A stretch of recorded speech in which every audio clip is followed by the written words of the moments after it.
What is going on, gorgeous people? This is David Lyon, founder of Evolving Man. I want to talk about perception. I want to share with you the kind of stages that I see I have gone through in terms of how I relate to how I perceive the world, how I feel, how I think, and so on. And then the exploration and the place that I'm at right now. So for a large portion of my life, I was constantly doubting my own perception. So whenever, for example, I would be with other people and I would feel something that I didn't really understand, like some kind of contraction or insecurity or anger, just anything that was going on in my body, it kind of automatically led me to kind of abandoning my own experience, abandoning my own body and pretending it's not there and feeling like shit, which obviously is not very pleasant and didn't put me in a place of power and in a place of self-compassion.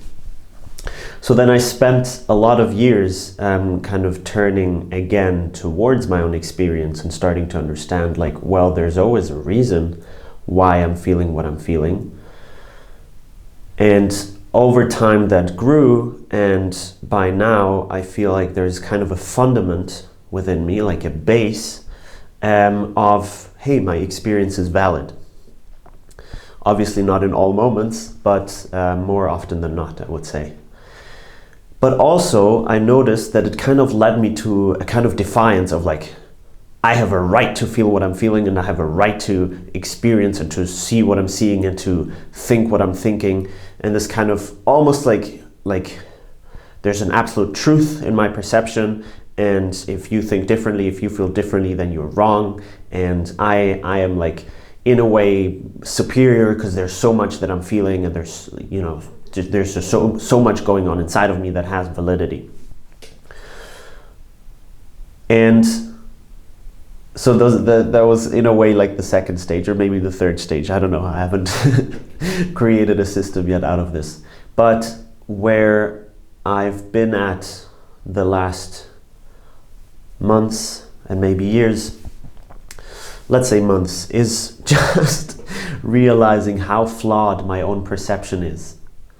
So just realizing how I'm constantly deceiving myself, how that's just part of the human condition. There's so many psychological effects that are making me see only the things that are confirming my current beliefs. Making me not see anything that doesn't fit in there.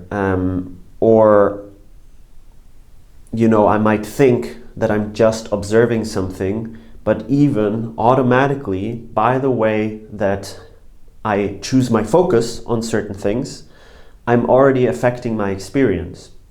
And so somehow this has been creating a bit more space in relating to my own perception, where I'm not doubting myself in the way of, like, it's wrong to feel these things and I shouldn't feel them and there's something wrong with me. But at the same time, it's like I'm aware that the way that I perceive the world is incredibly biased, and of course is incredibly driven by my history.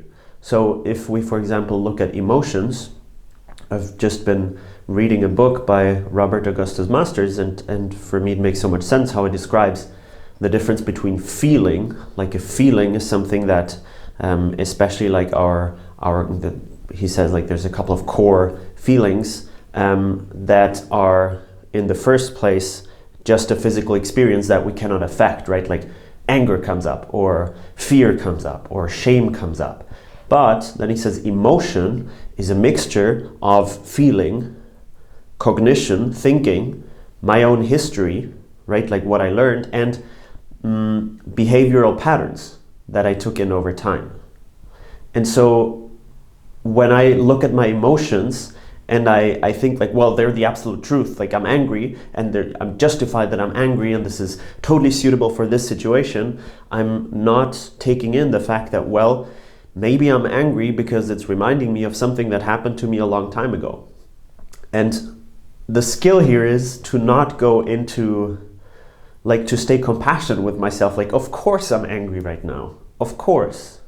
It makes absolute sense. Given my history, it probably would be impossible not to be angry right now. But at the same time, to not turn this into, and this is the absolute truth about this situation, that I'm meant to be angry at this person, and there's nothing else that I can do about this, because this is just what I'm feeling, right? And it's been really liberating to acknowledge that, because it opens up the space of curiosity of like, oh, this is what I'm perceiving right now. These are the stories I'm telling myself right now. This is what's happening in my body right now. Without going into, and that's how it is, and that's how it will stay, but with a kind of open curiosity of like, oh, like I wonder why what I'm feeling right now is here. Like I wonder kind of what the information is that this is bringing up about myself. And so one balance that just comes up as I'm talking is, I think there's always a mixture happening between I'm responding in real time to what is going on in this present moment, and I'm always also bringing in my own history. And so, you know, to neither think, well, I'm always just responding to this present moment, and so it's always absolutely justified and absolutely true what I'm experiencing, but at the same time also not to go into the other extreme, which I see a lot in like spiritual circles. It's like, oh, it's everything about me, right? Like everything that comes up for me in relationship is just about me, and it's just a reflection of myself. Like that doesn't take into account the fact that, well, we are constantly in relationship and in resonance with each other. And of course, what I go into resonance in and what not is affected by my own history. But to say that there's nothing of this present moment that I'm taking in, like there's no like real-time information exchange right now happening, I think is just a simplification, right? Like it would be easy if it was just like, well, every anger that I experience is just about myself, and it's just about clearing up my own history, and then I'm not angry anymore. But that's not true, because sometimes you're angry because your partner did something, and it's important for you to set boundaries right now, right? And then it doesn't matter whether there's a history for you of people having crossed your boundaries or not. There's also real-time information right now that something happens in this present moment where your anger helps you maintain your power, maintain your boundaries, right? So you see, this exploration is quite complex, and I've been enjoying a lot this increased space of like, I always try as best as I can to turn towards my own experience and validate it inside of myself. Like, yeah, it makes sense that you're thinking this right now, of course. Like, to be like a loving parent to myself, a loving father. But then at the same time, I'm like, and it's probably pretty biased, and I know how often my perception has already changed.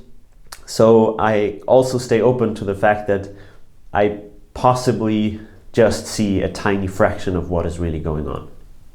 So I could go on forever, but I'm going to stop here. I would love to hear your thoughts on this, if this is something that you can relate to, also the different stages that I shared. And yeah, I'm very curious about how other people perceive the world. It's kind of a mystery, right? Because I cannot fully go into your experience of the world. So maybe if you add a few words, I will learn just a little bit of how you perceive. All right? So as always with Evolving Man, you're seen, you're loved, you're appreciated. Keep evolving, and I shall talk to you very soon. Peace.